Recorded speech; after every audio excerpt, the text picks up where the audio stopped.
And if you can't hear us on Zoom, just let us know. So thank you everyone for coming here. My name's Oceana. I am a lender. I've been a lender now for going on a little over 10 years. I always joke that you don't dream of as a little girl waking up to become a lender, but I'm truly passionate about helping individuals build wealth through home ownership. And so on my team, I have Lauren and Rachel. They're both an extension of me. So you've probably been in communication with the RSVPs with Lauren. So she'll be monitoring the chat today. And then, Yeah, my name's Henry. I'm with Rentor. We're a property management and real estate company, so we do both. We have about, I think, 17 employees now, and kind of like Oceana, didn't get into this to be a property manager, but throughout, the sales or the real estate industry, you find different avenues, and that's worked out well. So our primary business is property management, and we also do sales.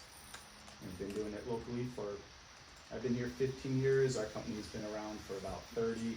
It used to have a different name with prior ownership, but we've been Rentor for 5 or 6 years now, I think. okay, awesome. I think everyone has now joined on Zoom. So thank you all for coming here. So some of the objectives of why are we here. So we're going to overview the process and people you will meet, and then also why should you buy a house. We'll walk through the steps of buying a home. We'll discuss credit and common loans, break down the mortgage payment, and answer any questions you may have.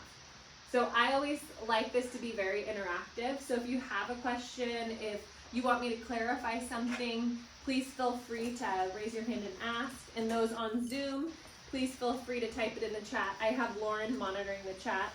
So if there's anything you guys want more information on, just let us know.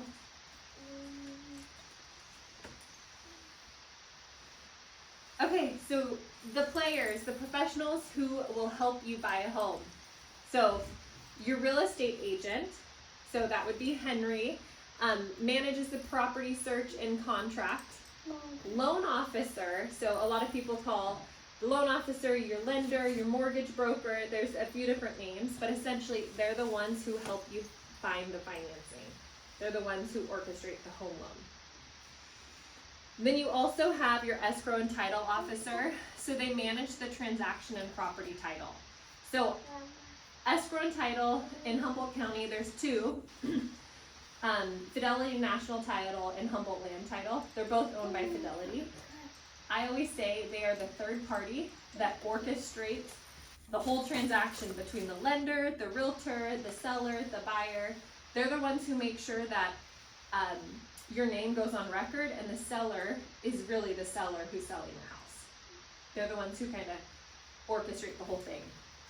And then you have home inspectors, so it checks the quality of the home, and this is something you would order with your real estate agent, making sure you're aware of everything with the house.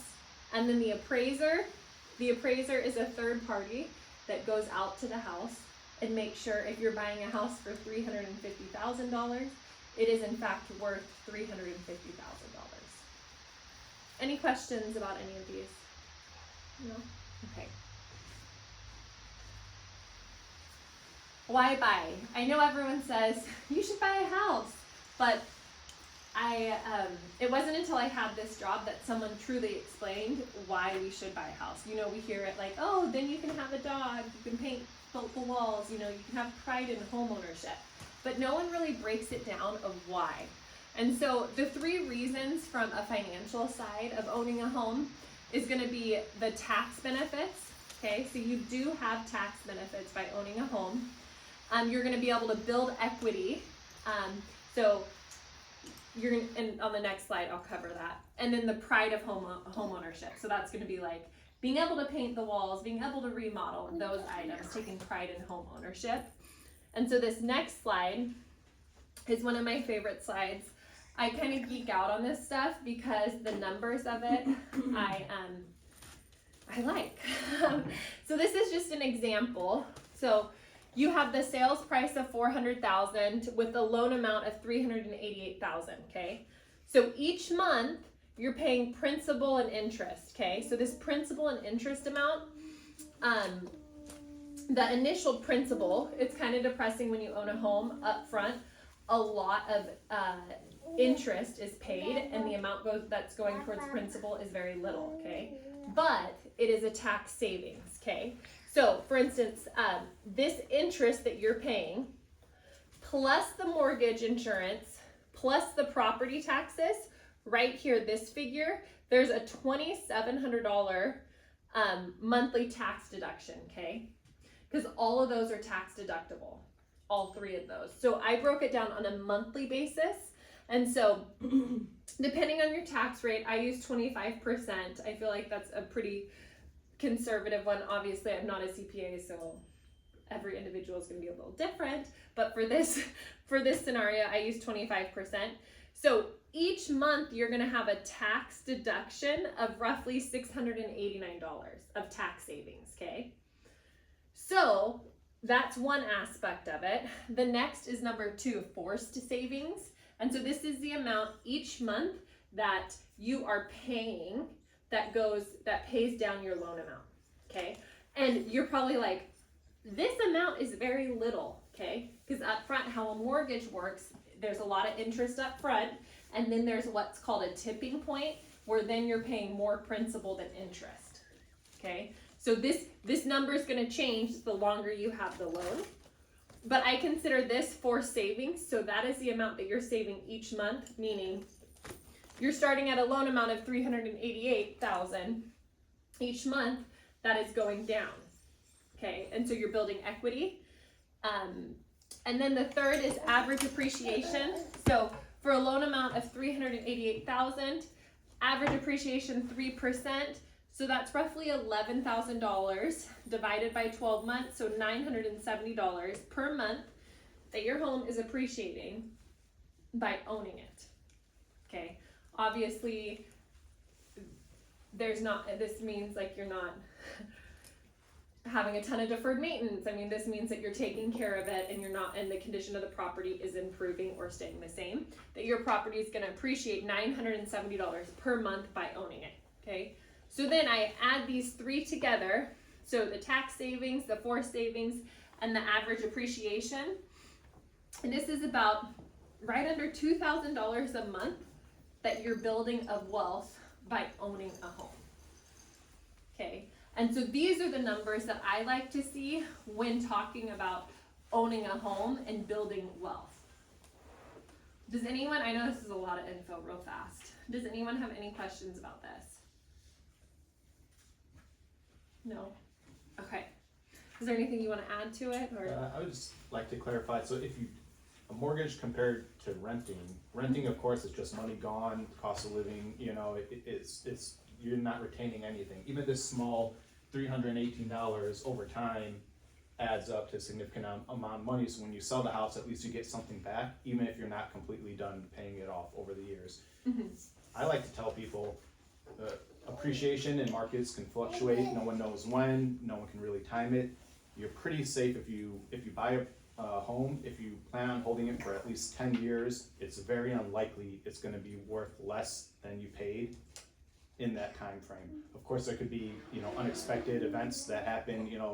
When the market crashed, 10 years ago or so. But that's rare, and it will rebound at some point. Mm-hmm. So 100%.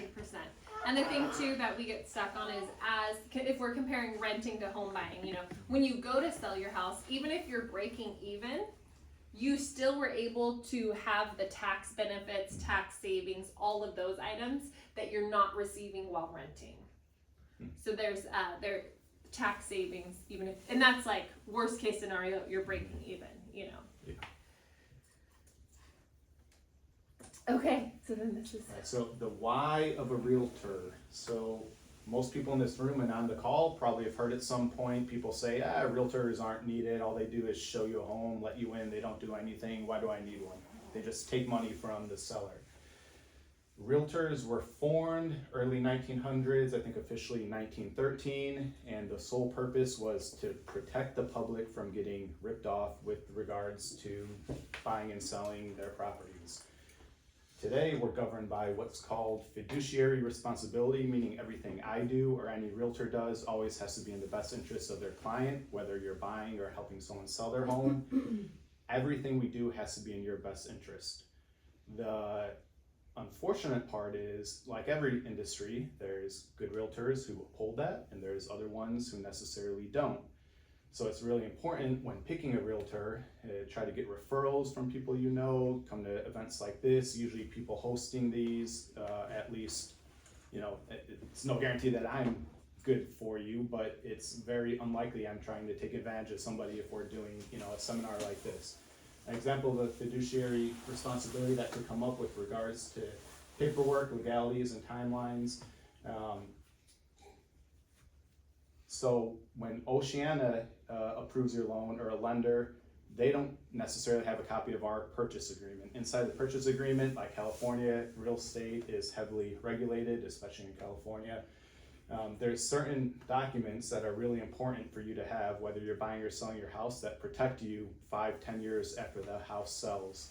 If any of those documents are missed, it opens up liability for you. Maybe you bought a house that somebody concealed something for, that you find 5 years later that costs you $50,000. They covered up flood damage, and now you have this big mold remediation claim or problem. But if you're missing a piece of paperwork that protects your rights as a buyer, you have no legal recourse against the person who sold you the house when otherwise you might have.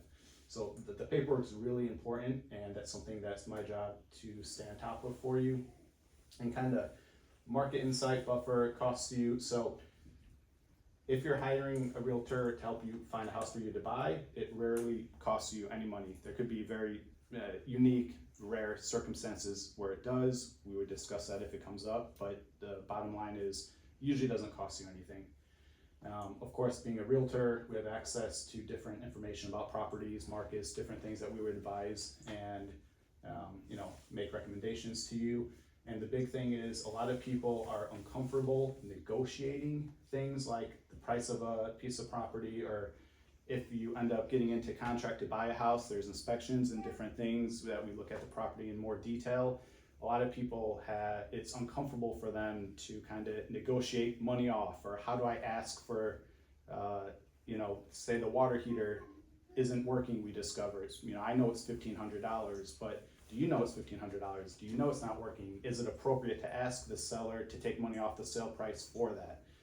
For a water heater, oftentimes it's yes. For a crack in the kitchen sink, probably not. So there's a lot of nuances in negotiation and things that I would do on your behalf, and strategies we use to negotiate money off, or compensation for repairs, or whatever we might find during the process of kind of buying a home. So I could talk about stuff like this all day, but is there any items anyone wants a little more information or clarity or questions on? No? Okay.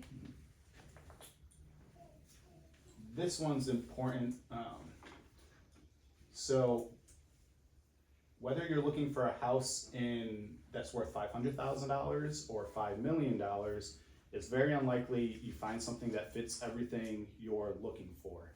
So as a realtor, I know it's my job to know that what's the most important 3 or 4 things that you want in a house, and the other 2 or 3 things that are really important to you. Is it feasible to do after you buy the house? For example, I really need a fence yard for my dog. The house has everything except a fence yard. It's at the top of my budget. I can't buy it.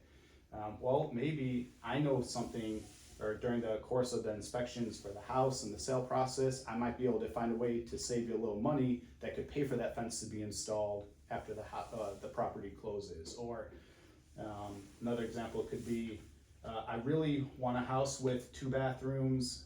This house only has 1 bathroom. My friend said I could add a bathroom. It's not a big deal after I buy the house. Well, it might be a big deal depending on the location of plumbing and where you can take space from for the house. And those are things that I would advise you on.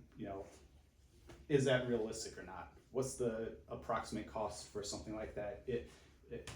If I wasn't following my fiduciary duty, I would say something like, oh yeah, of course, just do it now, worry about it later. This happens all the time.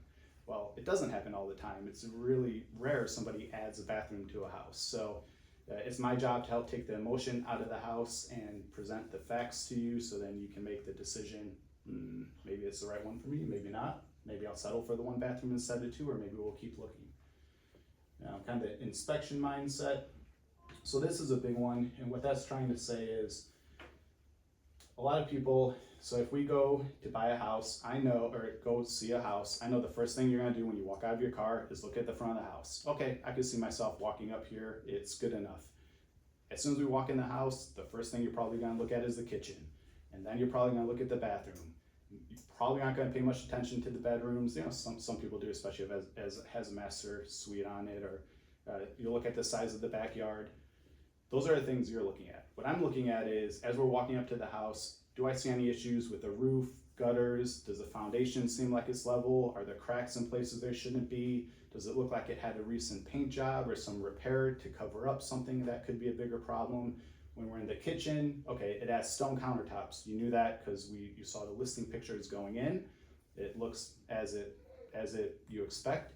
What I'm looking at is the craftsmanship of it. Does it look like it was installed by somebody professionally? Does it look like it was a homeowner who did it themselves, and I'm seeing things that are wrong in areas where water could drip by, and maybe behind the counter, I'm gonna open up the cabinets and look at the wall. Is it already damaged? Or would I make recommendations to, redo something? Or, there's different things that I'm looking for on your behalf, knowing that you're more focused on, just kind of the general aesthetics of the property. So inspection mindset, and throughout the course of the buying process, there's different inspections and things that I would recommend we do based on the particular house.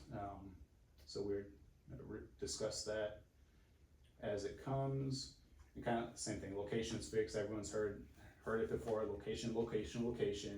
If the rule of 70, what's more important to you, the location or certain amenities of a house? And if you can't have both, we can't move the house to another spot, but we may really be able to add that second bedroom if you really want to, and everything else about the house is perfect.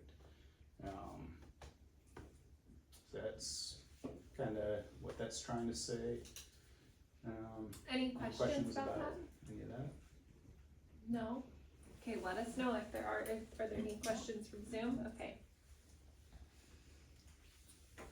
Yeah, this is pretty straightforward. The bottom line, I could go into any of this in more detail, but if you start looking for a house and you hire a realtor, they'll take care of all this for you. They'll make sure you eventually get an offer accepted for a house. They'll guide you through the process of putting down the down payment.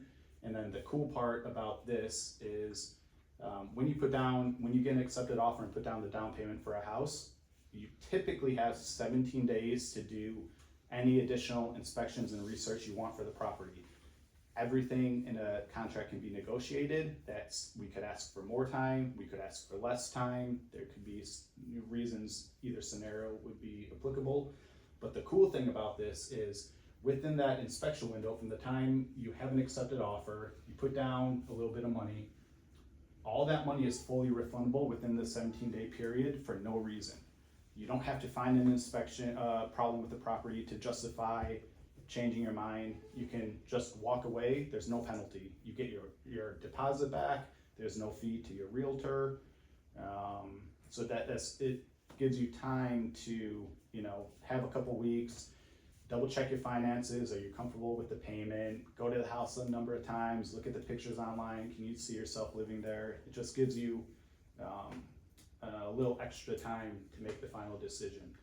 So you're not, you are a little rushed. 17 days isn't a terribly long period of time, but 2 weeks is enough time for you to, really solidify it to yourself if you want it or not. And like Oceana mentioned before, there's an appraisal and some final things we do just to make sure the house is what we expected before the final signature is done. And that's all stuff we would handle for you, and nothing you really have to know up front. The big thing is just know if you put an offer in on a house, you have the ability to change your mind and it doesn't affect you whatsoever. Mm-hmm. Awesome. Okay, so then this is kind of the pre-approval process that I'll touch on. So you meet with the lender and you get pre-qualified.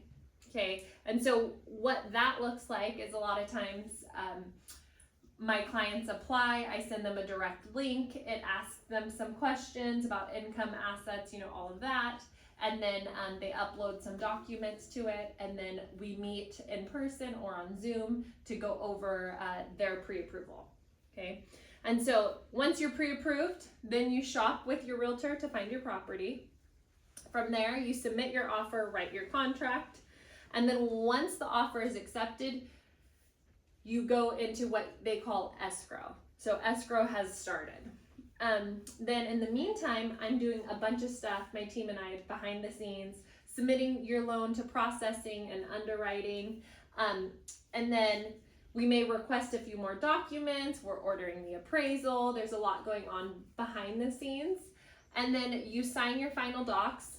And so what that looks like is you sign with the notary. There's about 50 pages of docs, and then we fund the loan. So say if your loan amount's $300,000, we wire $300,000 to escrow and title.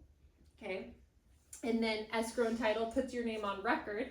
Once your name is officially on record with the county, meaning you own the house, then you would get your keys.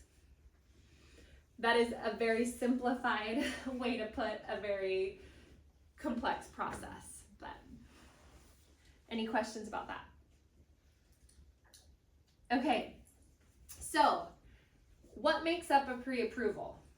I always describe it as a table with 4 legs. Some people describe it as a chair with 3, but 4 legs, it's your income, your assets, okay, credit, and the property, okay? So income, we look at job stability, what type of income, are you self-employed? Assets, are we doing down payment assistance? How are we coming up with the down payment? Credit, what's your credit score? What are your minimum monthly liabilities? And then the property, is it financeable? Are there any issues with the property? Health and safety issues? That's kind of what makes up your pre-approval in those 4 departments. Are there any questions about that? Yes. I thought you didn't look for the property till after this, so what do you mean? Yeah, so yes, so the property, when I was saying pre-approval, I was meaning approval, sorry. When I added property in there, yes, you're absolutely correct. So when you're getting pre-approved, it's the income, credit, assets that we're looking at. Once you're under contract, we do have to sign off on the property. Okay. Yes, great question. I have a question. Yes. What does it cost for someone to contact you and get this information? Yes, great question. So there is no fee. To get pre-approved, there is no fee. Okay, so I love to meet with my clients face-to-face, and face-to-face or on Zoom is my preferred method. The reason being is because in this industry, nowadays, with social media, with online, with the internet, it's kind of like click button, get mortgage. But no one's explaining why you should buy a home, or what your monthly payment is, or what type of loan you are, or what are your options, or asking the real questions. Because my goal is, when I sit down with you, I'm asking, what are your 5-year goals? What are your 10-year goals? How long do you see yourself in this house? And if you were to look at me and say like, oh, I'm going to sell it in 12 months, I'm like, hey, maybe that's not the best idea to buy a house, So I really like to sit down and go over with my clients in depth their specific tailored scenario, which I think is really important, because nowadays there's a lot of information out there, but it's not specifically tailored to you. Yeah. So there's no fee to get pre-approved. Okay, so this is just kind of a breakdown of what documents. Income, so W-2s, typically we need 2 years of W-2s, 30 days of pay stubs. If you're self-employed, we'll need 2 years of taxes, okay? And one thing too, we use gross income. So in order to qualify, we use the income before your take-home pay. So that's one thing to consider as well. Debt to income ratio. You'll hear this term. So what this is your existing monthly debt obligations. So those minimum monthly payments on credit cards, student loans, car loans, those minimum amounts, plus your new housing payment, plus your new mortgage payment, okay? divided by your gross income. And that gives us a ratio. Depending on the loan program, has different ratios. For instance, FHA, we can stretch it to 55%. Conventional, it typically not over 50%. Like USDA, 0% down loans, typically it's not over 43%. So there's all these parameters. And it also depends what your credit is. So that's why a mortgage is very specifically tailored to the individual. Questions about that side? Okay, down payment and closing cost. So I always say, Can you hear me? yes. Yeah, sorry about that. I had it on mute. What about do you guys do non-QM loans? Yes, I A lot do. of self-employed, oh, you do, okay. Yes, I have a lot of different non-QM loans. I do DSCR loans, 1099, bank statement loans. I even have like Okay. no ratio loans and whatnot. So we have a great Okay. selection of those. Excellent, beautiful, okay, Yeah, thank you. of course, of course. And if you're not familiar with what all these things mean, you don't need to be. I'm not as familiar, and that's why you have people like Oceana you talk to, and just let them, like she said, tell her what you're looking for, and she'll find the solution for you. Yeah, and so to touch on non-QM loans, a little side note, so a lot of times, so there's FHA loans, that's kind of been tailored like the first time home buyer loan.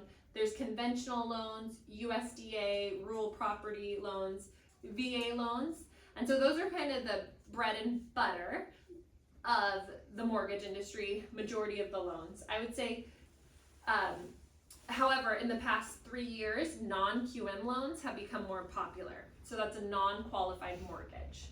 So FHA, USD, conventional, those are all qualified mortgages, meaning they're verifying income, they're underwriting essentially to Fannie Mae, Freddie Mac, Ginnie Mae. A non-QM loan is an alternative loan that looks at individual borrowers who may not fit the criteria or fit perfectly in the box for a qualified mortgage.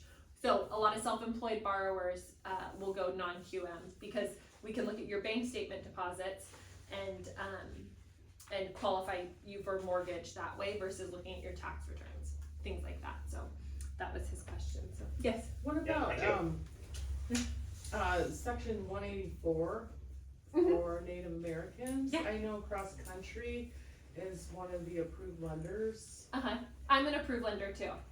Okay, So so HUD you 184, worked yeah. with that product?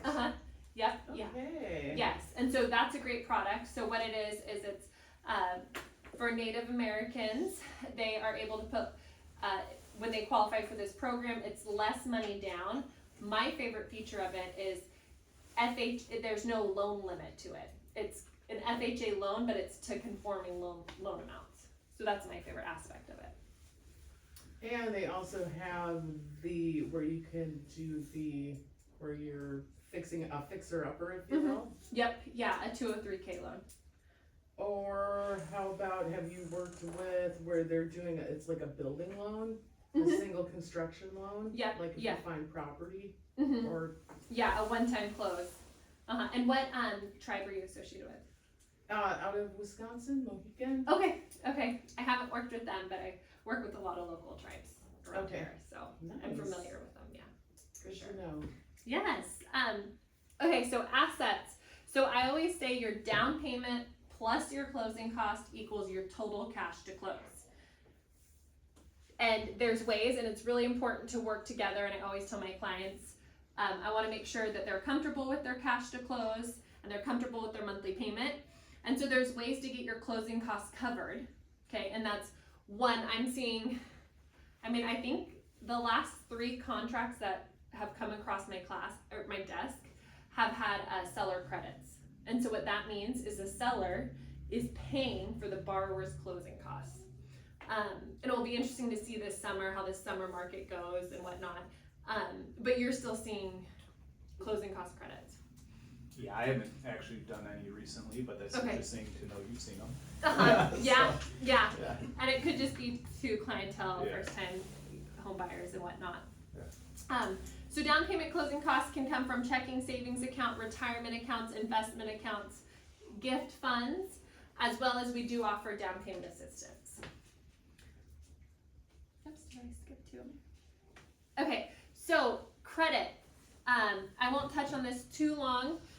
What makes up your credit score? Payment history, outstanding credit balances, length of credit history, types of credit, and new credit. I work with credit every day, and I do not think our credit system is set up for the consumer. Okay, so there's a lot of things that I can look at your credit report and tell you to do, help you with, that will improve your credit score. So, for instance, I paid off my student loans and my credit score dropped 30 points. Because, I know everyone's face is like, what? And trust me, I was like, what? The reason why is because the length of credit. So I had those open since I was 18 years old. So I paid them off and all of a sudden 15 accounts closed, and that was the majority of my credit history.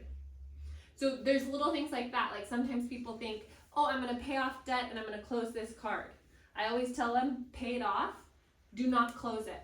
Even if it's a card from Wisconsin that you opened when you're 18, don't ever close it, okay? Keep it open because length of credit is 15% of your credit score.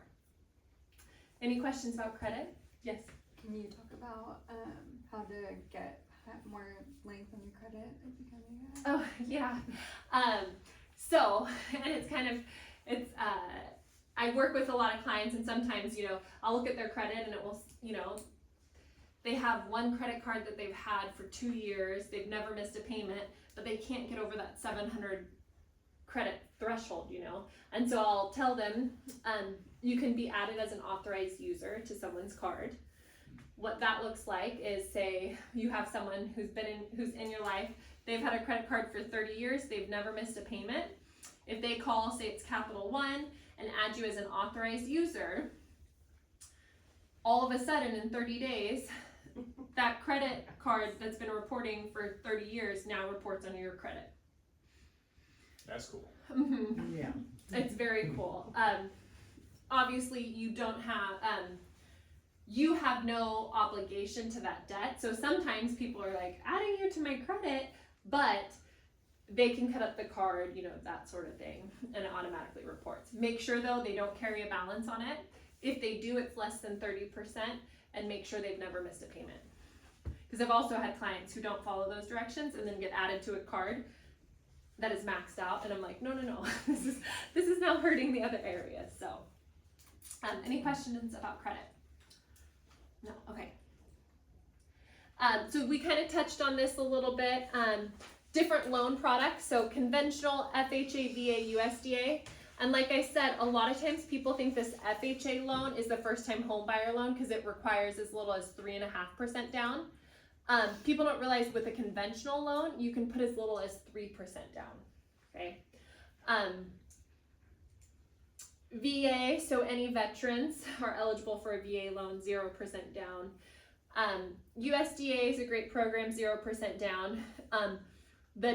There's income limits to USDA, and there are also the debt to income ratio that we talked about is very tight. So it's really tough because you can't make too much money, but then your debt to income ratio can't be too high. So USDA typically works if you have like 6 kids because it's by family size, so you can make more money according to their income guideline. The big thing about this, because sometimes I'll put clients in a conventional loan and they'll say to me, I really wanted an FHA loan. And I always break it down to them. FHA has an upfront mortgage insurance premium. So they charge you 1.75% of your loan amount, and they tack it onto the loan just to have a loan. Okay, so every $100,000 that you're borrowing, $1,750 is just being added to it. Okay, and then and then monthly mortgage insurance is on it for the life of the loan. Even if you owe $5,000, you're still paying a monthly mortgage insurance premium. Conventional, it automatically falls off at 78% loan to value, but you can call it 80% and remove it. So those are kind of the big light bulbs for those loan products. And then what makes up my mortgage payment? So you have your principal, so the amount of money borrowed to purchase the home, the interest, the percentage charged for the use of the borrowed money. You have property taxes that are included in that, which is for Humboldt County, 1.1% of the purchase price. And then you divide that by 12 months. If you're online looking on Zillow, Zillow's notorious for putting 0.6 for property taxes. And then when my clients come to me and I run a payment, they're like, well, my Zillow payment is, $200 less. And I always say it's the property taxes and homeowners insurance. Homeowners insurance is required on the loan in case your house burns down, a tree falls on it, homeowners insurance replaces and takes care of the homeowner for that. And the lender requires it because the last thing I want is some cross country wants is for your house to burn down and you owe us $300,000, but you don't have insurance to replace it. So that's where homeowners insurance comes in. Any questions? Okay. The no-go zone. So what not to do. So once you're pre-approved, big changes in employment, income, or debt, skipping the inspection. Do you want to talk on that a little bit? Yeah, so in Humboldt County specifically, there's a saying, there's two types of houses. There's houses that have powder post beetles that are active, and there's houses that will have them.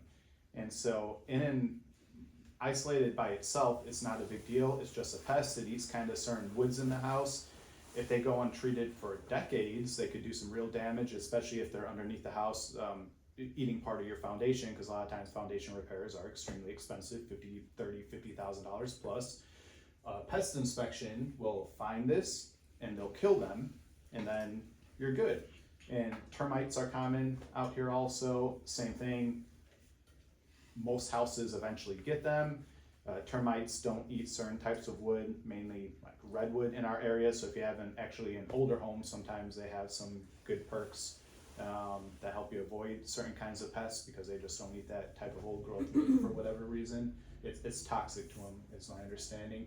But the biggest inspection, in my opinion, is the pest inspection, and treatments for these items. They're pretty nominal. It's around $1,000, $1,200 normally to treat for beetles and termites individually. So $2,400 if you have both for a standard size house. The good thing about that is if you're a buyer looking to buy a house, unless it's a fixer-upper, if it's an average looking house, it's a reasonable expectation that you're buying a house free of pests. So to get the cost of an inspection for a standard size house is roughly $450 from the inspectors I use. If they do find pests, it's a good chance we can get the seller to cover that cost or reduce, or either have the repair done before we buy the house or take money off the sale price so then you can do it after you buy the house. And that home inspections are a big one. It's it requires a special license, and somebody goes through the house. They'll go in your attic, they'll go under the house whenever possible. Some houses don't have appropriate access, but they try, and they'll call out big structural or items that might be hard for us to see, because unfortunately I'm not the one crawling under a house, so I can't see that. But these are the things that they can see and help us avoid buying something that could be very costly years down the line that we could have avoided. What was the beetle? A powder? They're called powder post beetles. Powder post, okay. And so they're very easy to spot, and if you start looking for them, you'll see them everywhere. So, Okay. Yeah, I probably have seen them, but just didn't know their name. yeah. So if you look in wood, like wood decking on a house, trim around windows, you'll see lots of little holes, like perfectly circular little holes, kind of like you put a thumbtack in and out of a wall in a bunch of spots. Huh. Those are powder post beetle holes. So the thing with them is they're really hard to tell if they're active or not, because they can be dormant for years, I think up to 3 years in their little holes there. And so a pest inspector can't actually tell you if they're live, or maybe someone treated them 10 years ago and they're bad. But if the homeowner doesn't have proof of recent treatment, you just assume it should be treated. And then the permanent fix is to remove that piece of wood and replace it with a new piece of wood. But sometimes it's not feasible, or financially it doesn't make sense, and A lot of times you can just treat them, kill them, and then never replace, that part of the house, potentially. So it is case by case basis what makes more sense.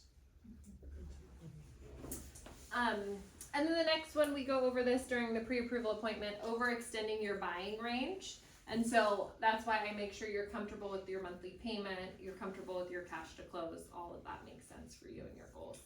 I would also add something to this from my point of view. So as a realtor, somebody comes to me looking to buy a house, I really try to get them to talk to Oceana first and find out, one, how much money they qualify for, because it's happened many times where before somebody comes to a realtor, they're usually looking on Zillow, Realtor.com, on their phone, computer for many, many months, and they've done their own mortgage calculators, they find online and say for $500,000, your mortgage might be just under $4,000, give or take whatever your down payment is. Like, oh, I can afford that. I'm comfortable with that range. So maybe they're looking at $500,000 houses. In their mind, they have an expectation. This is the type of house I'm going to buy. But then they talk to Oceana and they find out, wow, I can only get approved for $400,000. And that $100,000 in price range could be a drastically different house. And then when you come to me, if we've looked at houses in person and then we have to lower the price range and the expectation, it's really hard for somebody to kind of make that dial it back, The in their head. adjustment. Because a lot of times people will look at Zillow, Realtor.com for years before they call me. I have a handful of people that have been planning to retire in the next, so many years, and they've been looking now. They're like, well, it's good to be aware of the market, but that house isn't going to be available. There's going to be drastically different houses and things, but sure, feel free to look, but people spend hours a day. So Looking through speaking of listings. Zillow, you said it's wrong with the local property tax. How is it with the Estimated value. estimate? Yes. Sometimes very accurate, sometimes less accurate. Yeah. It's just real inconsistent.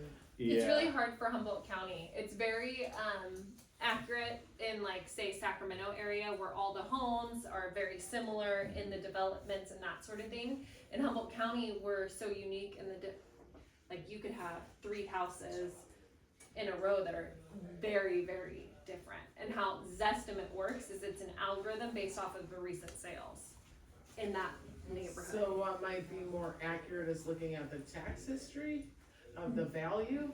No. That's not good No, either? because, so for instance, the tax history, if you're looking at a house on Zillow and that person bought it 20 years ago, the property taxes are based off of that assessed value 20 years ago. Okay. Yeah, the best is to connect with a realtor, and Henry's gonna be able to tell you, do a CMA, and go more in depth on the cost of it. Also, I like to tell people is just because a house is listed for $600,000 doesn't mean it's worth $600,000. Somebody could need that amount of money for whatever reason, or in their head just think it's worth that, and there could be somebody out there that's willing to pay that money for it and buy it.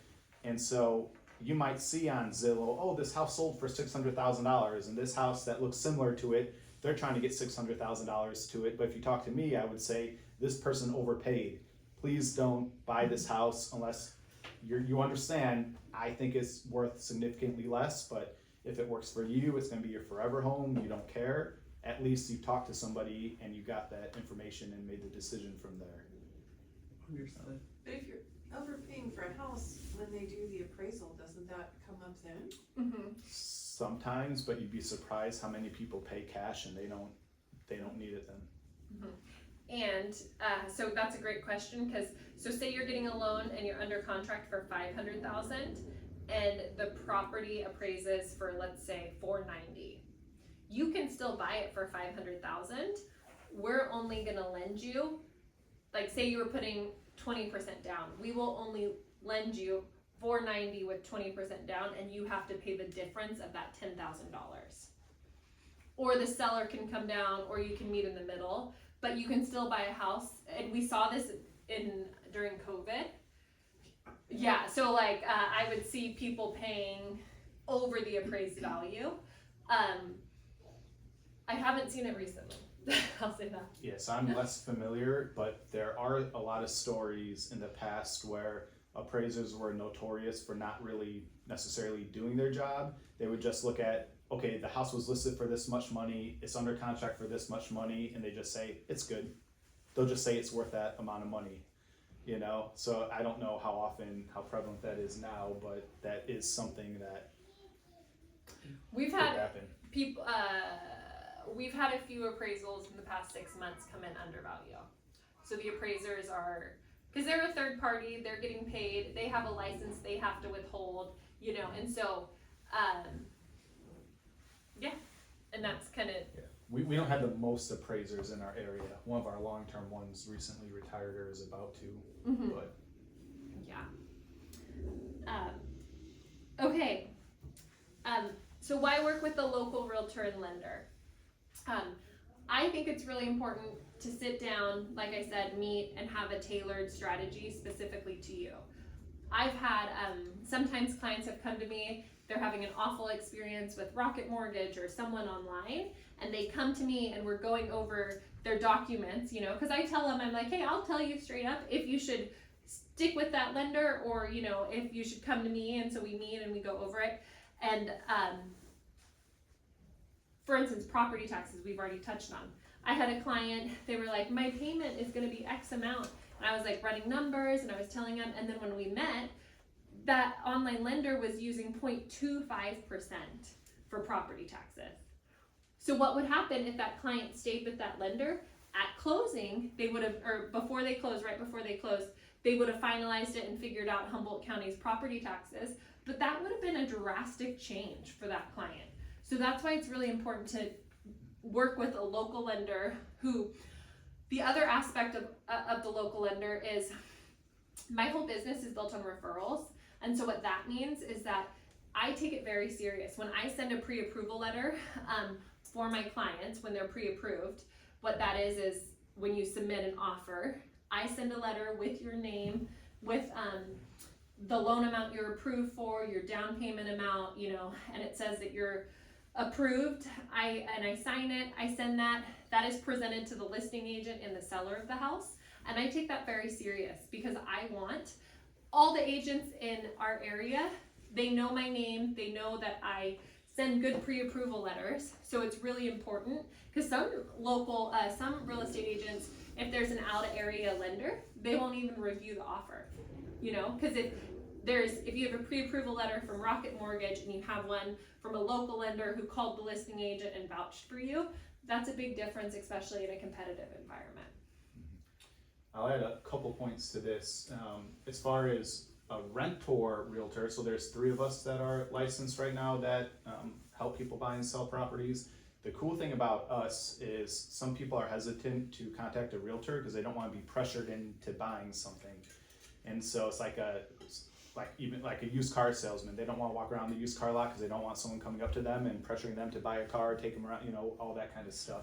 The cool thing about us is, well, a typical realtor, that's their main source of income. You know, if you're not buying and selling a house with them, they're not getting their commission check, they can't pay their own bills, they can't, you know, make their money. We also are the largest local property management company, and we're property managers, so we have our steady paycheck from that side of the business, so we'll never pressure somebody into buying something because we're not dependent on that check if you buy or sell something. We spend every Tuesday morning with all 17 of us for over an hour, and then mainly myself and our other coworkers, we, you know, people that do different things with the company, but we take it very serious that we never do anything in either side of the business that isn't in our client's best interest, because we have a reputation, and if we do one thing wrong, it's a lot harder to ruin the reputation than build it back up. So we do this because we like looking at houses. So we just ask that if you end up reaching out to us, just do it, just be honest with us. Hey, I'm not looking to buy for 6 months. I just want to start looking at houses little by little and then see where I end up. Okay, great. Or if you're looking to buy ASAP, let us know, and then we can prioritize, you know, different aspects behind the scenes of how we look at listings, how we monitor the market, how we try to, you know, keep an eye out for different things before they come on the market for you. We might hear about something that might be a good fit for you. So the cool thing about us is, again, you shouldn't ever feel pressured with us. We like looking at houses, so if you wanna go see a house, we'll show you the house, and that's helpful for us to see it too. And also for vendor networks, so of course we have a good working relationship with Oceana. I can get a hold of her after hours, any day of the week, she'll get right back to me. Not that we have to do that often, but sometimes, you know, somebody really wants an answer from us, so it might be appropriate. But the cool thing about us is vendor network with regards to repairs and fixing a house. So our company does everything from, you know, small replacing faucets, hole in the wall, to overseeing, you know, $60,000, $100,000 remodels of homes for our clients. We have individual owners and big investor clients, right, who have different things they want us to do. So the cool thing about us is a lot of realtors have a repair person they work with. It's usually a contractor, and so whenever they need work done, it's the contractor that does the work on the house. Okay, contractors in our area, technically there's probably a shortage, they're very expensive and hard to get a hold of, hard to get them to stick on a deadline, and when you're working to buy or sell a house, you have a deadline. The cool thing about us is we have plenty of contractors we use, but we also have many handymen, smaller independent plumbers, not the big plumbing companies, electricians, same thing. We have independent people licensed, you know, not the big companies. So we can save you money, or at least give you options to save money on different repairs. Or if we're going through a house and you're asking me, how much would it cost to do this kitchen? How much would it do to do this? How much would it be for a new water heater, a furnace? I know all these costs because I do it 7 days a week for the last 15 years. I can give you a realistic expectation of costs and what it would take. And, or you could call me up 5 years from now and say, hey Henry, I want to redo this in my house. Do you have a referral for somebody I can call? And I can give you them, and you say, hey, Henry gave me your number. They'll get back to you, because we give these people so much business just through the course of our property management business. They take our call, and they'll take our clients' calls, because they want us to remain happy. One more point about contractors and work on your house. So the funny thing about contractors is, if you hire a contractor, even if it's a small guy, they usually have 2 or 3 employees. So if the contractor comes to your house and say, I'll remodel your bathroom, I'll, you know, $15,000. That guy is likely not doing one nail or board removal or any part of that bathroom. It's his 2 or 3 employees, and they're not licensed. Yes, he's coming up, he should be checking on the job daily, making sure, teaching them how to do the work, making sure it's appropriate. But the cool thing is, eventually those people that do the work, they're like, well, I'm tired of working for him, I'm just gonna go out on my own and just be a handyman, charge $50 an hour instead of 90 or 100 a contractor charges, and he'll make more money being an independent than working under the contractor. So that's cool for us and other people, because then we can hire this person who is the person who's been doing all the work for the contractor for the last 10 years for half the price, sometimes even significantly less, because usually it's a flat rate bid for a job, not necessarily by the hour. So the cool thing is we have ways and resources to help you save money, or at least we never tell people we get a discounted rate, because if we ask people to charge us less money, they'll just stop taking our calls. You know, like our job is just to make sure you're not overpaying, or you're getting a fair price. If someone we refer you to, we know they're giving you a fair price. So it's just a cool perk, you know. Awesome. Yes. Yeah, I have to go pretty soon, but I have 2 questions Yes. that are kind of related, but I'm gonna ask them both in case they're different. Yeah. First question, when does someone know it's a good time to start like getting serious about this? I know obviously it's individualized, but just generally speaking. And then second question is, like, how long is a pre-approval good for?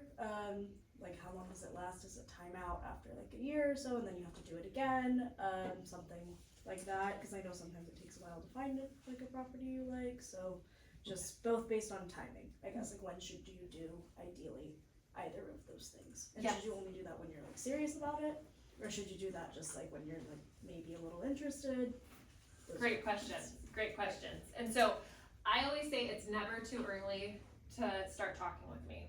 And the reason being is because I want to make sure that you have, even if you're 3 years out, 5 years out, I want to make sure that you have a roadmap ready, you know, and a path forward, versus all of a sudden you think you're ready and then you call, you waited 3 years and then you call me and it's like, oh, you still have to do X, Y, and Z. So it's never too early to start the process with me. And then the second question is, how long does the pre-approval last for?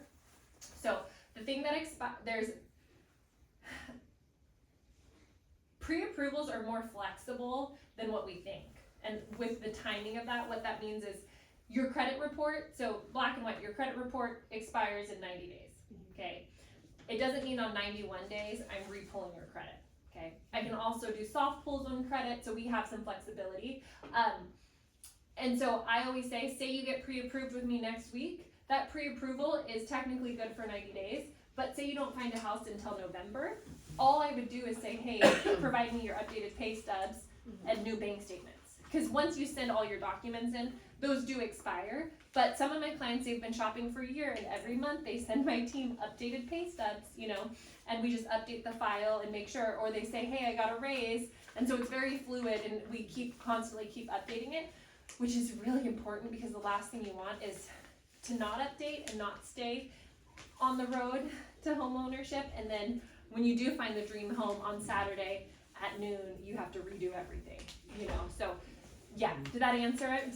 Okay, so it's never too early to start. To add, once you apply, like, you're in our system, and so it's a lot easier for us to, like, in 6 months, we can easily, like, update the files that we already have and kind of, like, keep going. So once you apply, you're in our system already. Yes, any other questions? Yes. Remember years ago, I heard there was like a list, this is many years ago, like where law enforcement keeps a list of like different homes that are set like an auction or something, maybe because there was like a drug deal that happened in the house or a murder or something, and so they sell them for like really, really cheap, even though they may be like really nice homes. I don't know if you. So there is separate websites that you can subscribe to that has the auction list in different zip codes. It's less, there's only a handful a year in our area now. It's more prevalent in bigger cities, and it's harder to find deals because with when all the house flipping became popular, you know, the market got saturated, so now it's harder to find an actual deal that way because there's so many people involved. Do you know the name of that list? No, but no, if you Google something like Humboldt County auction website, you should be able to find it. Okay. Thank you. Yeah. I mean. And do you guys ever deal with IRS foreclosure sales? Yeah, I mean, a sale's a sale. There's just like different addendums you have to include with the regular paperwork, and there could be stipulations, but yeah, there is a way. Then there are lenders available that will lend for you to buy a foreclosure, cause I know you have to buy it right out. Well, Not necessarily. So you Yeah, it can. It depends. depends on the bank and which offer they accept. Yeah, well, a friend of mine used to do this. Her and her father would buy IRS foreclosure houses in Washington State. yeah, a lot of times they say you have to show up with like certified funds and pay like Be at able the to time. pay because they can't But- charge you more than what's owed on the taxes, so. But there's ways, like if you have a loan from a lender, that's technically, if you're approved, that's certified funds in a way also. They just care about getting their money, and they don't want to be in the back and forth and getting in contract and have it fall out. So it's kind of like a case by case basis. Yes. Okay. Any other questions?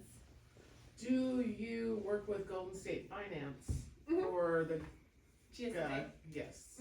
Yep. So we have GSFA, I have in-house down payment assistance, we do Cal HFA. I have a lot of different options when it comes to down payment How assistance. all this in one woman? Like, I've been looking for a loan officer that works with these different things I have available to me, and it's Yeah, and so, amazing. You have, you've worked with all those products. and that's why I think I love lending, because every individual is so different, and there's all these different loan products. and it's my job to help find the right product for you.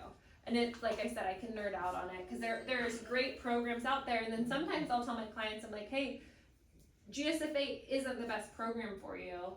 You should try X, Y, and Z. Because, you know, anytime there is down payment assistance, it's great because you're getting the down payment for free, but sometimes the interest rate's higher, or, you know, so there's different things with that, or it's not forgivable. Maybe I'm misunderstanding, cause as a government employee, I thought it was like a down payment assistance, but you have to use their product. Mhm. Is that what it is? So I couldn't use it with the section 184? Yes, so GSFA Platinum, there's like a GSFA Platinum, and then there's other GSFA categories, like for teachers, for government employees, for that sort of thing, and so that's different, like it's the GSFA Cal Home Zip, I believe, is for the government employees, and so that one's different. Yeah, so that is beneficial. So that I could use with the section 186, I could not? No, None not of the them you section can. 184. Or 184, excuse me. Yeah, you can't, but you can use it with an FHA loan. Okay. Yeah. All these rules. Uh-huh. Just schedule an appointment. Yes, yeah, and I can help you more if we're able to get something on the calendar, and then I'll be able to talk through your situation specifically.